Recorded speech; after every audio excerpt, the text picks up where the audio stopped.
Hello, welcome to another piano lesson with Richard Yang. Today I'm going to cover Bluebird from Naruto Shippuuden. Is that how you say it? Arranged by Animenz. So in the video description below, you'll find a link to my video performance as well as to the sheet music, so you can follow along. So Bluebird is one of the easier arrangements by Animenz. But when I learned this, for the most part, it's fairly simple. But there are still a couple of sections that you can really get a benefit from watching this video, because some sections, if you know the how to think when you play, it can really help. And interesting note is that I don't watch a lot of animes, but I actually did watch Naruto. For quite a few episodes, not too much, because the plot is just way too slow. So slow, I eventually gave up. So, but I did watch this one. So anyway, hopefully you can get through this. And because the piece is fairly simple, a lot of places I'm just gonna play them through, because on the simple parts, if you cannot get those simple parts, the difficult parts will be a little too much for you at this time. So be patient and keep practicing, right? So let's begin. Section A. So section A, you'll note that there, from the official music anyway, there is no staccato marks on the beginning, right? So you simply, and there's no slur either. So you don't play this like staccato. Simply play them detached, right? You don't need to like pluck it or anything, right? So just detached. So the beginning is fairly simple. I'm just gonna play it through. 1, 2, 1, 2.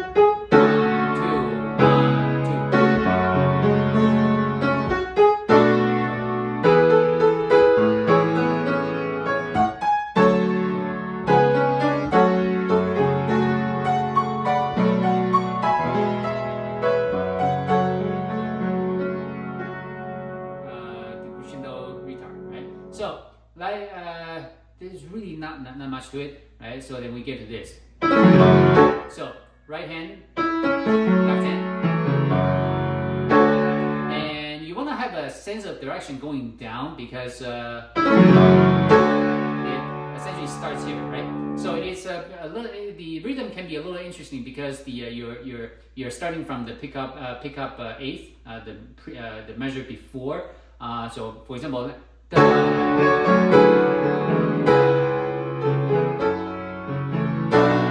So these are all like from the pickup measures, from the pickup note from the measure before. That's how you start. So if you try to, in terms of a rhythm, I don't follow the rhythm that way. I simply follow the duration of the notes. For example, 1, 2, 1, 2, 1, 2, 1, 2. Right. So I just simply count by the the duration of how long do I need to wait for. That's it. It's a fairly linear, so it's easy to follow. So let's start. Play a little slower.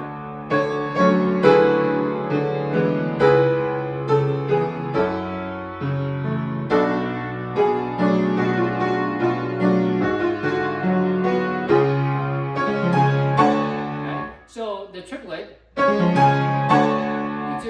You need to get in the it's all in the way you think, right? So triplets will cover an eighth, right? So just several runs, you'll understand. And now when you play this, remember, these are timed 16ths, right? Don't do that. Because you need to make sure you cover, these are timed notes. Right?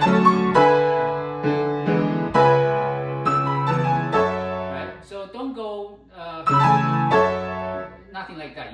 Everything needs to be properly timed. And clear as well. So let me do that one more time. Second last line, the pickup measure.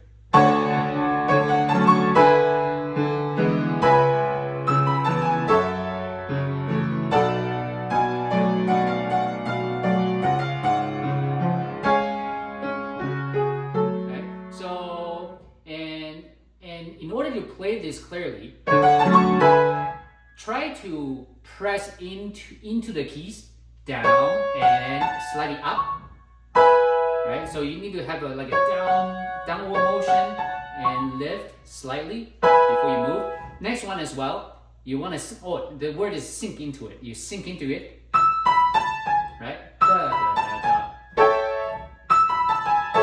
Right? I'm exaggerating because if you really lift up and then down, then you're losing too much time. So I'm just saying that you want to feel it and sink your fingers into the keys, and that is how you can improve the clarity.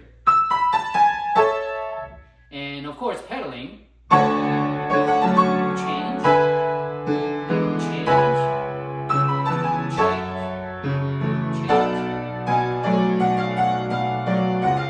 I changed here, and I do half pedal here. I don't let everything go. I keep a little bit, and so that's how you get to section C. Section C is fairly simple.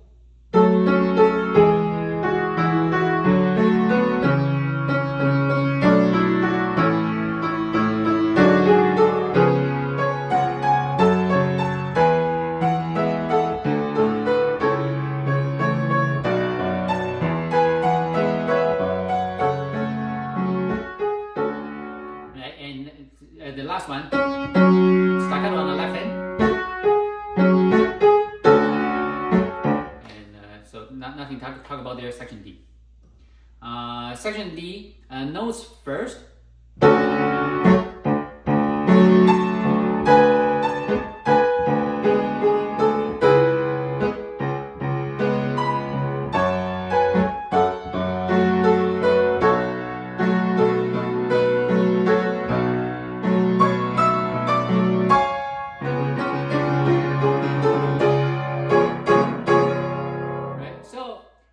The jumps can be, you might find this pretty far, but it shouldn't be too bad.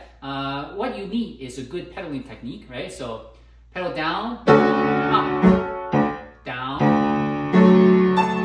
change, up, down, change, up, down, change, up, down.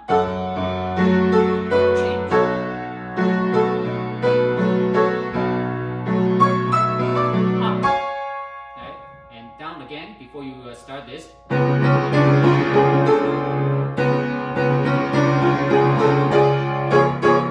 pedal here. So other than pedaling, there's again not much there. So section E. I don't use pedal here at all. And pedal here.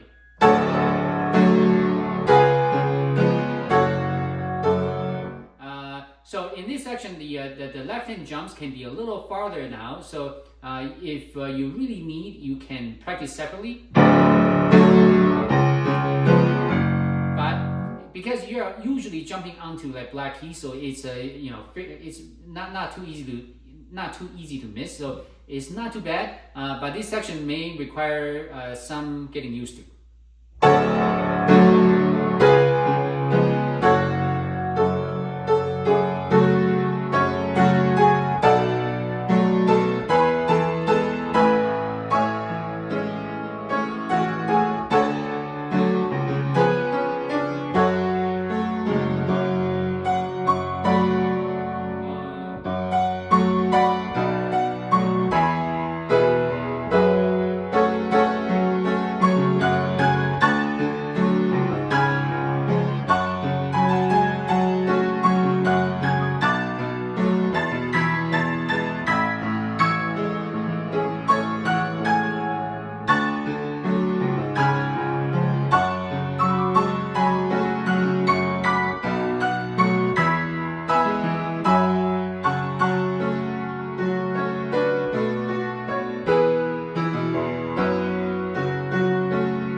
So this is this section. After you learn it, it happens several times throughout the piece, and once you get section E down, you're halfway down the piece, right? So let's do that one more time, and I'll start to talk in slightly more stuff.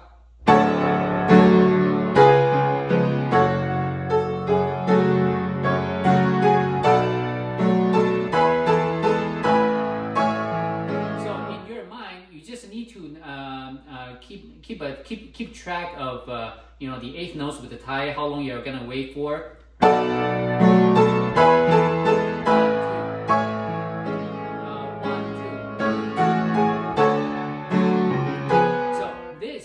So this spot can be a little troublesome for some of you maybe. Right? So you need to get you can probably just keep playing this until you get it. So the key is your index finger, you don't want to go too far, and your pinky should be right beside the black key. So that is how you gauge that distance. Essentially, your finger number 5 and 2 will be squeezing these two keys, right? So that's the feeling you get when you jump to this.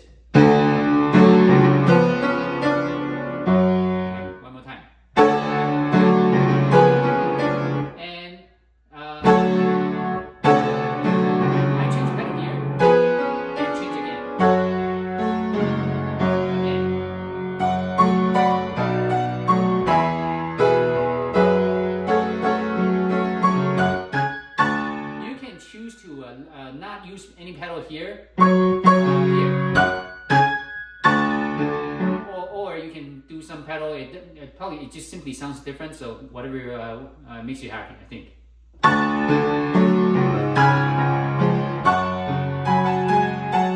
So the key to make sure that you think about is that when you go left hand, remember after a G sharp, it goes back down.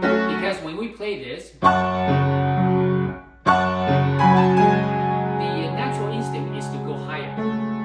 you actually want to go down back to the pinky. That's the weird part. So as long as you can overcome the tendency to want to keep going up, right, then you're okay, right? So one more time from the beginning of that line.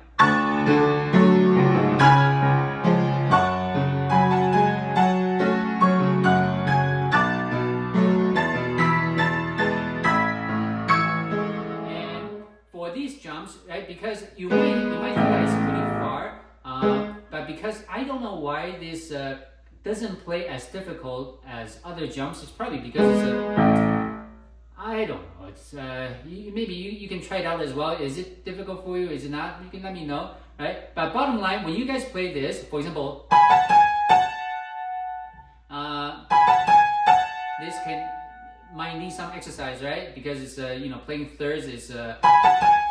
For beginners, the clarity is always an issue. So make sure if you need to slow it down so slowly, you can play these perfectly, right? Right? Don't go. That's really bad, right? So the next one as well. Next one is you can play that instead of this, right? You do. So, right, so one last time from the beginning of the last line, page 2.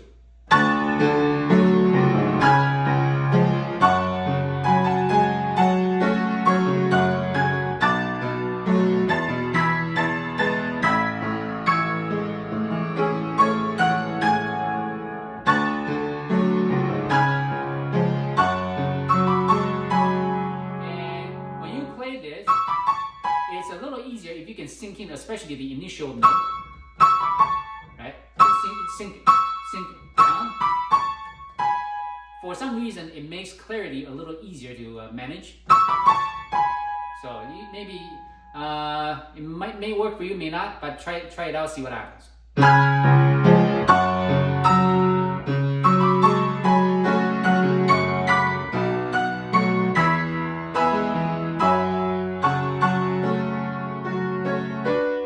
Smaller here.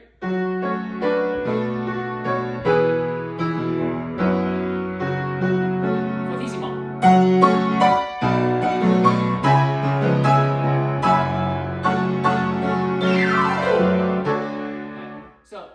for this part,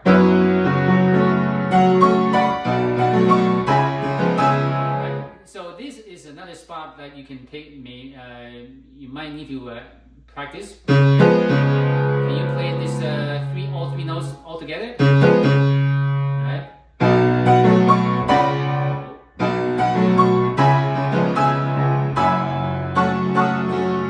And you want to be able to bring out this why? Because it just sounds so cool. Right, so that's something to know. Section F. Didn't we already play that? Yes, it's the same as before, so I'm just going to play this through.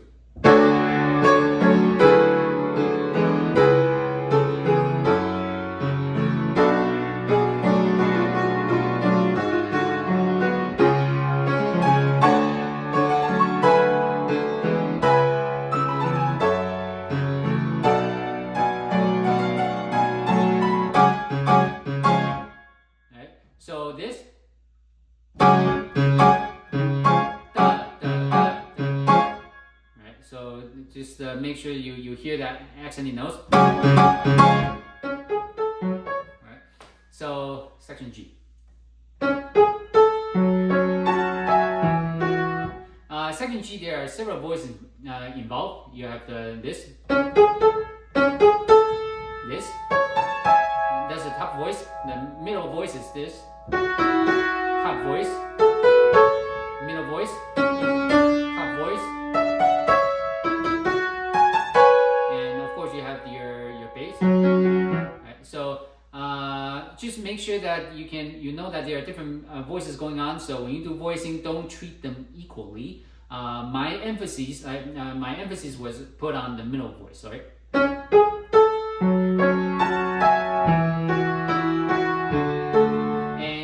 The important part, in order to make that happen, pedaling is important here. For example, here, pedal down with the A. I change, and don't change the pedal until hold the F sharp. Change the pedal after you play on D. Change pedal. Change again. And change pedal on the B. Not before you don't change that before, otherwise you lose the D. It's by holding those notes that will get you that impression that the voice is there. Okay, so I'll do that slowly one last time.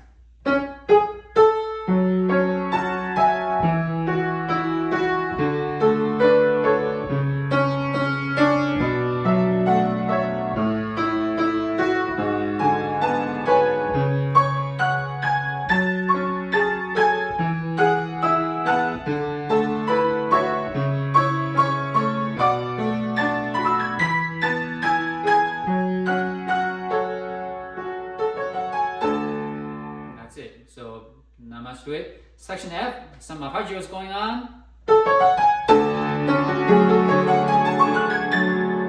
So the timing wise,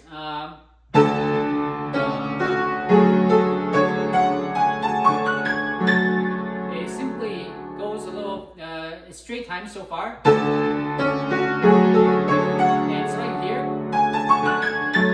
You just need to make sure you cover enough notes to go from here and end together with the left hand. And that's really it on this. It's a fairly short version of a polyrhythm, so the difficulty is limited.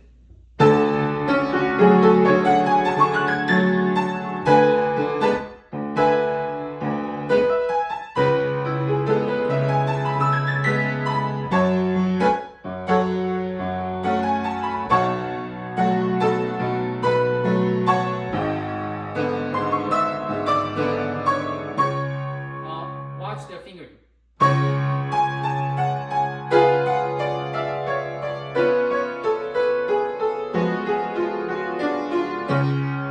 Right, again. So the way I do is I start here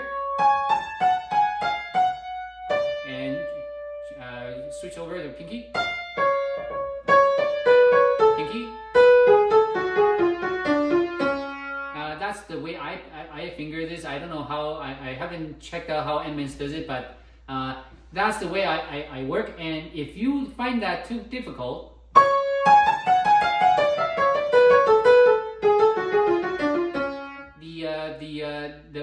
there's one way you can do this. Just with fingers 1 and 2. But personally, I really like this better. Yeah, because this run it spans like almost 2 1.5 measures, right? So it's if you only use finger number 1 and 2, you can be a little more confused than if you use proper fingering.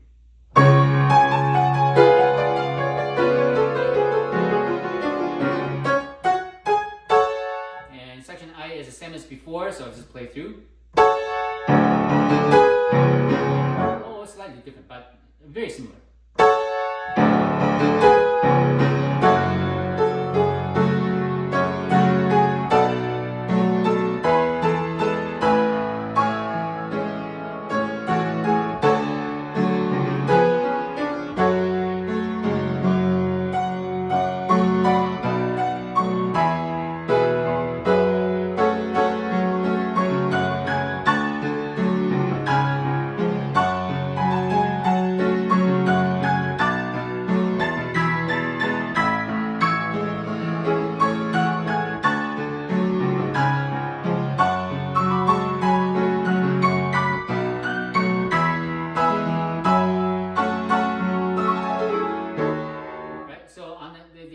Exactly the same until the very last part. So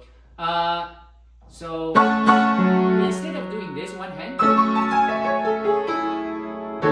it's very easy to miss notes. This is a very difficult transition, right? Because you'll be playing a white key in the middle of 2 black keys and in 16th time, right? So it's very difficult to get it right. So I took the easier way out. Okay, that's it. When you do 2 hands, there's no question. But you still need to keep the clarity, and I think the key to the clarity is your finger number 4. Don't miss the C sharp. Okay, so section J.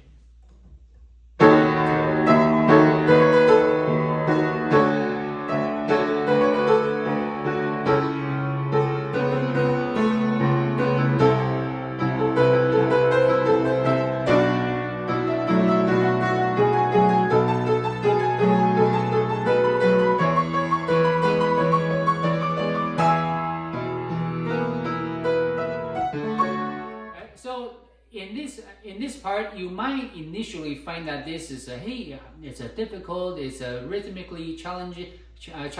It shouldn't be, because there is no time where you have like rhythm that you cannot really figure out by simply following the sheet, right? So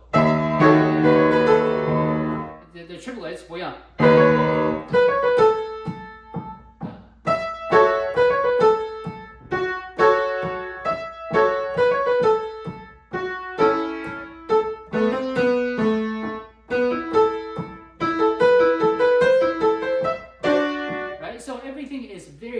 So there shouldn't be any cause for concern. But if you don't read the music carefully enough, and you're making assumptions on what to play, then yes, this will become difficult, because you can mess things up. But if you follow the music strictly, there should be no issue here.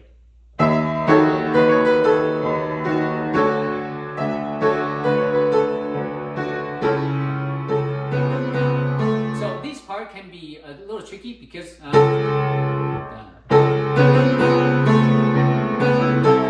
rhythm here, if you're not used to it, reading the sheet music, no, if you're just not quite updated yet, this part can confuse you. But just remember, counting 8.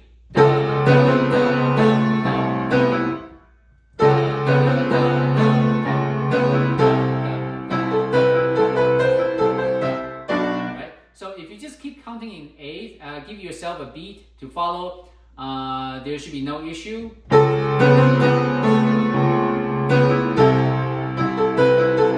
And the fingering here, just think about it. You have a 1, 2, 3, 3, 1, 2, 3, 4, 1, 1, 2, 3, 5.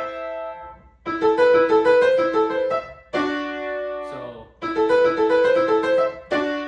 once you get this familiarized, it should make a lot of sense. And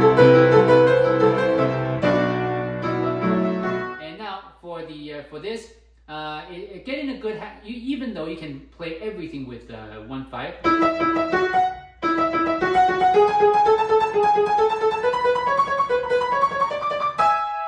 Getting a good habit of using 1/4 on blacks.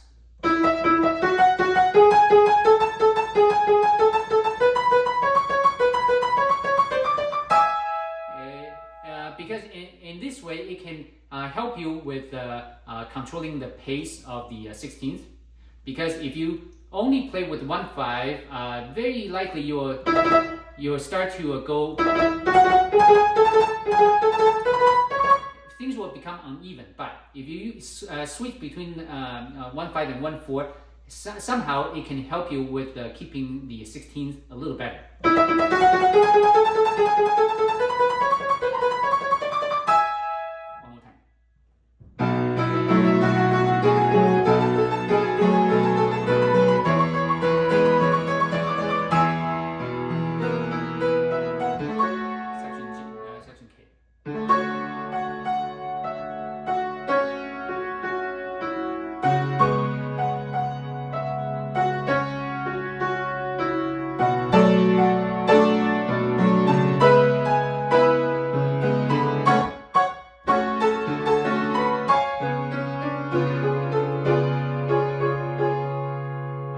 So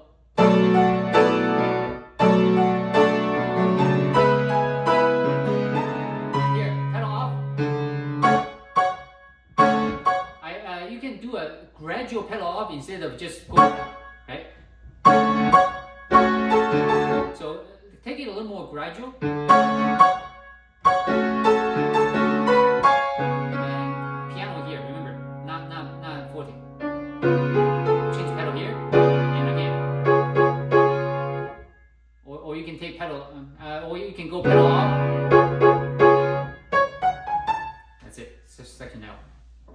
Section L, there are different voices, right? And the upper voices, right? There are a lot of things going on, but if you just play this linearly, it should be good. But just make sure you bring out this. Obviously, the main melody. Otherwise, it's just fingering work. So if you know the fingering, it should be okay.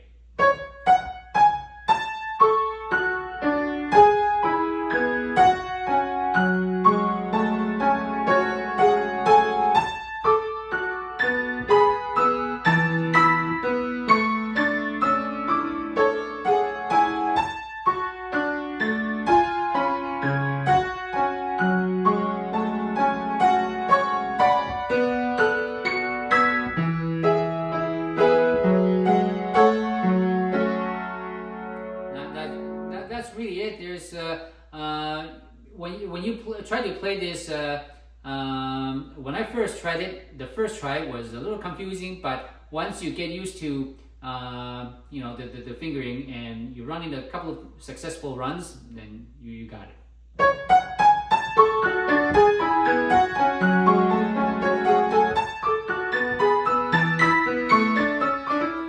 Especially important here, fingering wise.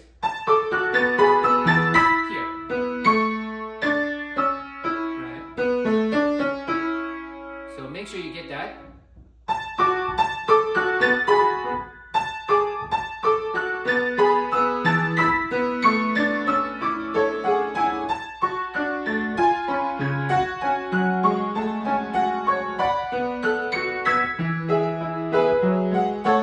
Big.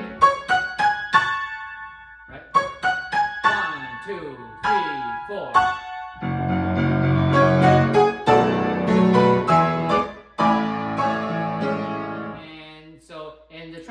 sure you have a distinct crescendo here.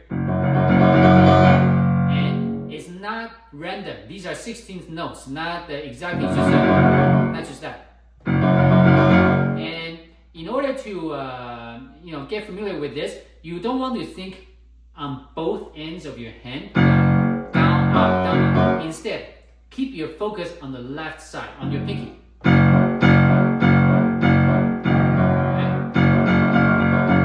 In that case, you can go with the eighth beats, right?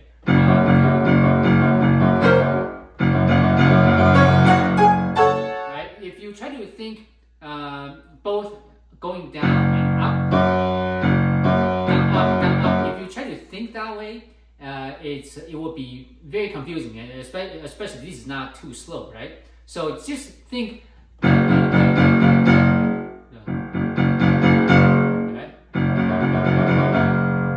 Keep your focus on the pinky. That should work better. So, and here, do not rush. 1, 2, 3, 4.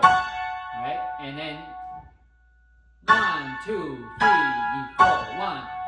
1, 2. I cannot count and speak at the same time, but that's the idea. You don't rush this. If anything, like if you wait a little bit longer than you should, it sounds better. But rushing is never good. Okay.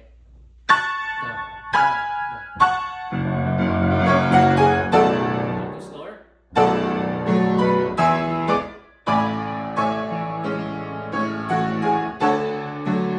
This is the same as before.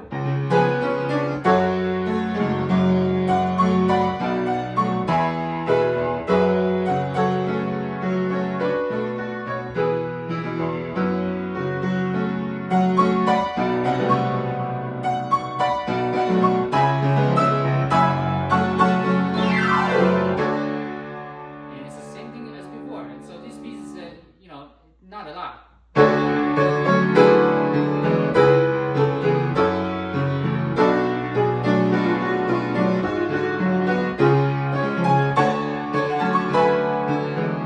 Here's different. Higher, higher.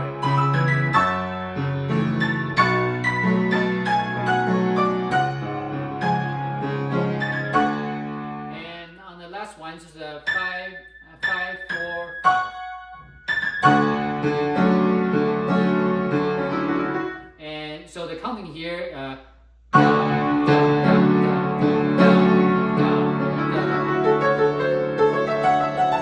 fingering, right? And the next one.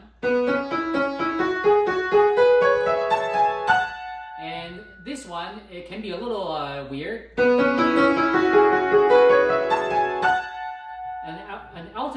An alternative is this.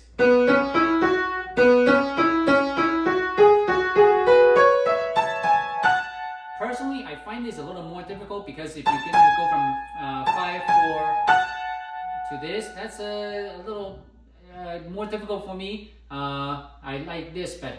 You can do 3, 4, 4, 3 or 3, 2. Alright. It's a lot closer, right? So one more time.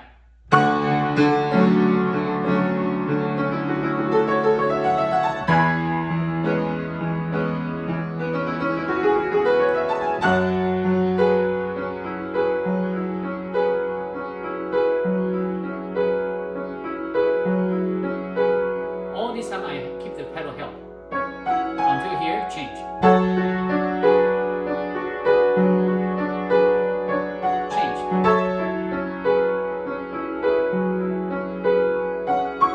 Obviously here.